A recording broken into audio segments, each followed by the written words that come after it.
Championship football tournament 2025-এর প্রথম quarter ফাইনালে মুখোমুখি হয়েছে দুটি শক্তিশালী দল আয়াত এফসি ইউকে বনাম ঢাকা দক্ষিণ ক্রীড়া চক্র। 3-0 গোলের বিশাল জয় পেয়েছে ঢাকা দক্ষিণ ক্রীড়া চক্র। আমরা আজ কথা বলবো টিম ক্যাপ্টেন নুরুলের সাথে। কেমন অনুভূত হচ্ছে 3-0-এর একটা বিশাল জয় কোয়ার্টার ফাইনাল ম্যাচে?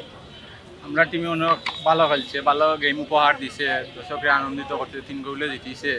সামনে দিয়ে আমরা আরো ভালো ভালো প্লেয়ার ইয়া লাম্বা, ইনশাআল্লাহ আমরা ফাইনাল খেলতাম ও আশাবাদী লেগে আমরা মাঠে নামছি। আচ্ছা, আপনার কথা বোঝা যাচ্ছে আপনার টিম নিয়ে আপনি ভীষণ আত্মবিশ্বাসী। আপনাদের টিম নিয়ে আপনি কি বলবেন এবং ভবিষ্যৎ পরিকল্পনা কি টিম নিয়ে? ভবিষ্যৎ পরিকল্পনা জেলা টিমের প্লেয়ার হলে ইয়া খেলবা সেমিফাইনাল ফাইনাল ইনশাআল্লাহ আমরা। এই ক্রাউড সুনামগঞ্জ স্টেডিয়ামে ডিএফএ চ্যাম্পিয়নশিপ ফুটবল টুর্নামেন্টের জন্য কিছু বলে যাবেন?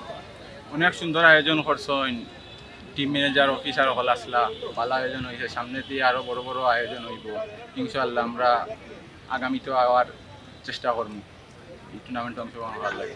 ধন্যবাদ আপনাকে, আপনার এবং আপনার দলের জন্য শুভকামনা রইল আগামী দিন। ধন্যবাদ।